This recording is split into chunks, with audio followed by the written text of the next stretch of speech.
want to know how it is that we control our locomotion. The reality is you look outside and there is nothing simple about our environment. The question is, how do we as machines deal with all these various different changes in the environment? And then how can we take that knowledge and put it into a robot? Robotics has come a huge distance. The field has been moving very rapidly towards developing legged robotics. There actually are an enormous number of robots out there that are using legs. The problems are they're typically not so fast. And the minute you move from wheels to legs, you suddenly actually have an incredibly unstable system.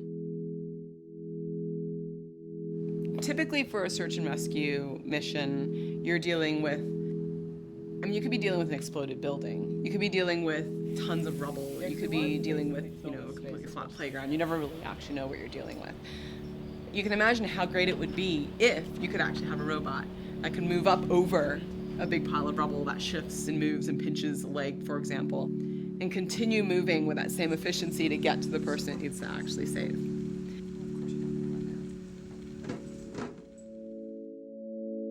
So the high-speed camera systems are sort of my workhorse, and I absolutely love them. We're filming at 500 frames per second, and what that does is it basically takes the period of time that someone's gone and performed a motion and it slows it down.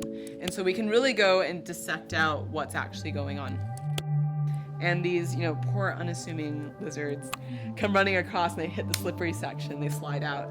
And we look to see what is it about when they hit it and they don't recover versus when they hit it and they do recover, what the differences are actually in their movements, to begin to understand what are the mechanisms that are necessary to help them recover. And so absolutely everything we're working on, whether it's with cockroaches running upside down, with lizards running on various different surfaces, whether it's water or sand or slipping and falling or whatever else, all these various different projects all can feed into trying to develop a robot that can move as quickly and as stably as any other animal out there.